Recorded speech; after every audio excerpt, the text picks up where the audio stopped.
नमस्कार दोस्तों, आप सभी का मेरे यूट्यूब चैनल कंप्यूटर की एडवाइस में स्वागत है। तो आज हम लोग सीखने वाले हैं कि एक्सेल में अगर आपने कंट्रोल ए प्रेस किया तो क्या होगा, कंट्रोल बी प्रेस किया तो क्या होगा। तो चलिए स्टार्ट करते हैं। सबसे पहले हम लोग देख लेते हैं कि अगर आपने कंट्रोल और ए को एक साथ प्रेस किया तो क्या होगा। तो अगर आपका माउस का जो कर्सर है, वह आपके डेटा के अंदर है किसी भी सेल पर और आपने कंट्रोल ए एक साथ प्रेस किया, तो आपका पूरा डेटा सिलेक्ट हो जाएगा। जैसे मैं आपको प्रेस करके बता देता हूँ, कंट्रोल ए। तो अब आप देख सकते हो जैसे ही मैंने कंट्रोल ए प्रेस किया, तो यह पूरा डेटा सिलेक्ट हो चुका है। अगर यही मेरा माउस का जो पॉइंटर है, वह इस डेटा के बाहर है और अगर मैंने कंट्रोल ए प्रेस किया, तो यह जो शीट है, यह पूरी की पूरी सिलेक्ट हो जाएगी। तो मैं प्रेस कर देता हूँ फिर से कंट्रोल ए। तो आप देख सकते हो कि यह पूरी शीट सिलेक्ट हो चुकी है। अब हम देखते हैं कंट्रोल बी से क्या होता है। कंट्रोल बी से आपका जो डेटा है वह बोल्ड हो जाता है, मतलब कि डार्क हो जाता है। सबसे पहले मैं यह पूरा डेटा सिलेक्ट कर लेता हूँ। अब कंट्रोल बी जैसे ही मैं प्रेस करूँगा तो यह जो डेटा है वह डार्क हो जाएगा। तो अब आप देख सकते हो जैसे ही मैंने कंट्रोल प्लस बी प्रेस किया तो यह डार्क हो चुका है। अब हम देख लेते हैं कि कंट्रोल सी से क्या होता है। तो कंट्रोल सी से आपका डेटा कॉपी हो जाता है। जैसे मैं यहाँ पर पूरा डेटा सिलेक्ट कर लेता हूँ और अब कंट्रोल सी प्रेस करूँगा। तो आप देख सकते हो जैसे ही मैंने कंट्रोल सी प्रेस किया, तो यह जो डेटा था उसके साइड में पतली सी लाइन आने लगी है। अब आप अपना डेटा यहाँ पर पेस्ट भी कर सकते हो। अब हम देख लेते हैं कंट्रोल डी से क्या होता है। कंट्रोल डी फिल डाउन, इसका मतलब बेसिकली आपका जो भी ऊपर लिखा हुआ है, ये मतलब यह सेल के ऊपर जैसे भूमि का भाग लिखा है और इसके नीचे मुझे यह सेम चीजें लिखनी है। मैं सिंपल से कंट्रोल प्लस डी प्रेस करूंगा तो यह भूमि का भाग नीचे ऑटोमेटिक टाइप हो जाएगा। जैसे मैं कंट्रोल डी प्रेस कर देता हूँ, तो अब आप देख सकते हो जैसे मैंने कंट्रोल डी प्रेस किया, तो यह ऊपर जो भी लिखा था वह सेम नीचे भी लिखा जा चुका है। ऐसे ही मैं इन सभी चीज़ों के साथ भी कर सकता हूँ। अब मैं जैसे ही कंट्रोल डी प्रेस करूँगा, तो यह जो भी ऊपर लिखा है वह सेम टू सेम नीचे भी लिखा जाएगा। तो अब आप देख सकते हो जैसे मैंने कंट्रोल डी किया, तो यह सभी नीचे सेम टू सेम लिखा जा चुका है। मैं इसे डिलीट कर देता हूँ। अब हम देख लेते हैं कि कंट्रोल ई क्या होता है, फ्लैश फिल। फ्लैश फिल का मतलब है अगर आपको यहाँ पर इसका फर्स्ट नेम और सरनेम में से अलग करना है, जैसे अतुल को अलग करना है और डोयरे को अलग करना है, तो आपको सिंपल से एक-एक टाइप करने की ज़रूरत नहीं है। अब सिंपल से यहाँ पर अतुल टाइप करना, उसके नीचे दीपक। अब आप जैसे ही उसके नीचे जाकर किसी भी सेल पर सिलेक्ट करके कंट्रोल ई प्रेस करोगे, तो आपका जो डेटा है वह पूरा आ जाएगा। जैसे मैं कंट्रोल ई प्रेस करता हूँ, अब आप देख सकते हो जैसे ही मैंने कंट्रोल ई प्रेस किया, तो इसका जो पहला नाम है अतुल, दीपक, अनुज वह आ चुका है। अगर आपको लास्ट नाम चाहिए, तो आप वह भी कर सकते हो। जैसे मैं इसको डिलीट कर देता हूँ, मैं यहाँ पर डोयरे टाइप करूँगा, उसके नीचे पाटिल। अब मैं सिंपल सा यहाँ पर भी आकर सिलेक्ट करके कंट्रोल ई दबा दूँगा। तो अब आप देख सकते हो जैसे ही मैंने कंट्रोल ई प्रेस किया, तो इसका सरनेम आ चुका है। अगर आप यही सेम चीज़ें इस वाली सेल में परफ़ॉर्म करोगे तो नहीं होगा। जैसे मैं यहाँ पर टाइप कर देता हूँ अतुल, उसके नीचे दीपक। अब मैं इसके नीचे जाकर अगर कंट्रोल ई प्रेस करूँगा तो नहीं होगा। क्यों? इसका रीज़न क्या है? तो इसका रीज़न यह है कि आपको जहाँ भी यह चाहिए, उसके लेफ्ट साइड में वह डेटा होना चाहिए। जैसे अगर मुझे अतुल यहाँ पर, दीपक यहाँ पर चाहिए, तो इसके लेफ्ट साइड में वह डेटा होना चाहिए। बट आप देख सकते हो इसके लेफ्ट में साइड में कुछ भी डेटा नहीं है। इसके लिए यहाँ पर कंट्रोल ई काम नहीं आया। कंट्रोल एफ, अब हम देख लेते हैं कंट्रोल एफ फाइंड क्या होता है। तो सिंपल सा आप इससे अपने नंबर, नेम कुछ भी फाइंड कर सकते हो अपने डेटा में से। जैसे मैं इसको पूरे डेटा को सिलेक्ट कर देता हूँ। अब मुझे फाइंड करना है कि दीपक पाटिल कहाँ पर है। तो सिंपल सा मैं यहाँ पर कंट्रोल एफ प्रेस करूँगा और यहाँ पर टाइप कर दूँगा दीपक पाटिल और यहाँ पर फाइंड ऑल कर दूँगा। मैं जैसे ही इस पर क्लिक करूँगा, तो जो वो भी दीपक पाटिल था, वह आ चुका है। आप जैसे देख सकते हो, दीपक पाटिल एक ही है, तो वहाँ यहाँ पर आ चुका है दीपक पाटिल। अब हम देख लेते हैं कि कंट्रोल जी से क्या होता है। कंट्रोल जी से go to special dialog box open होते हैं। जैसे आपको सिंपल सा अपना डेटा सिलेक्ट करना है और कंट्रोल जी प्रेस करना है। अब उसके बाद स्पेशल यहाँ पर एक ऑप्शन दिखेगा, इस पर क्लिक कर देना है। अब आपको इसमें से क्या फाइंड करना है? जैसे मुझे ब्लैंक फाइंड करना है जहाँ पर कुछ भी डाटा टाइप ना हो, तो मैं इस पर क्लिक करूँगा, ब्लैंक पर और ओके करूँगा।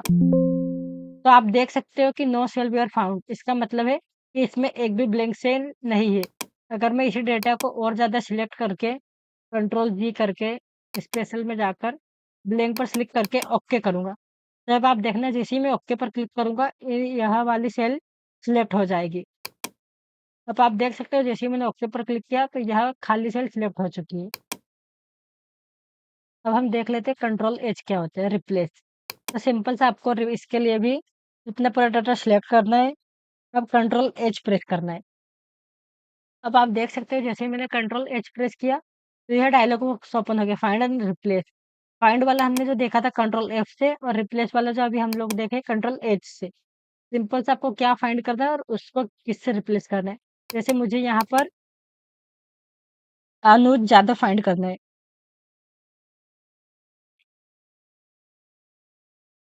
और उसको किससे रिप्लेस करना है, उसको मुझे दीपक से रिप्लेस करना है।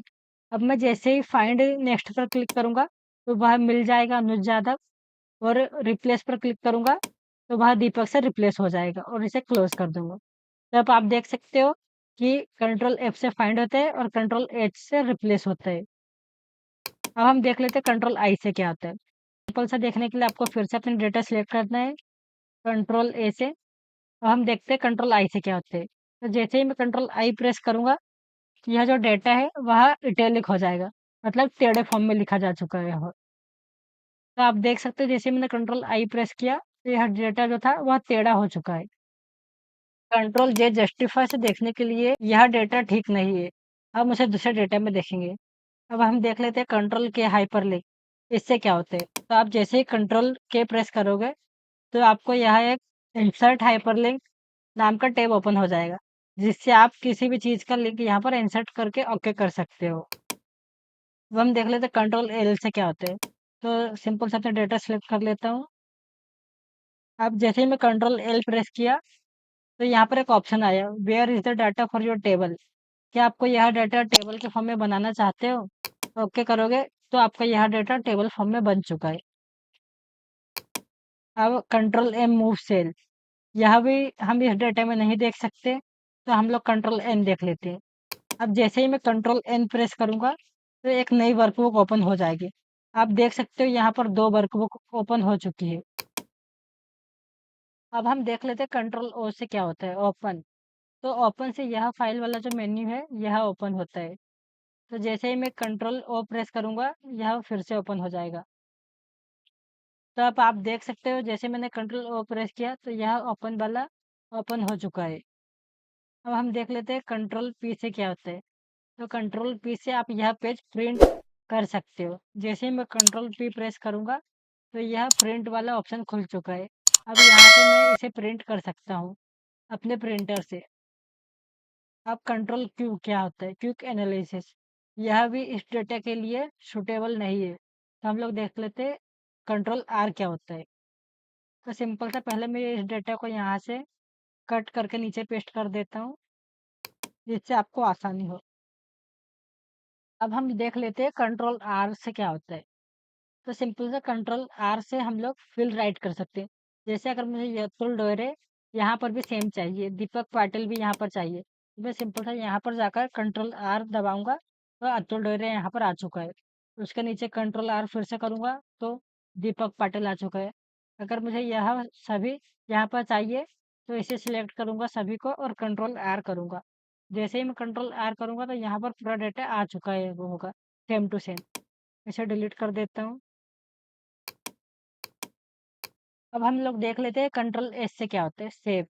तो कंट्रोल एस से आपकी जो वर्कबुक है वह सेव हो जाती है। जैसे मैं कंट्रोल एस प्रेस करूंगा, तो यहाँ पर सेव का ऑप्शन आ चुका है। यहाँ पर इसका नेम देकर इसे सेव कर सकता हूँ। कंट्रोल टी से क्या होता है, कंट्रोल टी से यह जो आपका डेटा है यह टेबल फॉर्मेट में कन्वर्ट हो जाता है।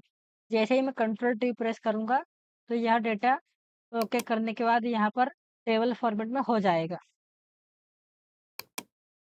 कंट्रोल यू से क्या होता है, कंट्रोल यू से अंडरलाइन होता है।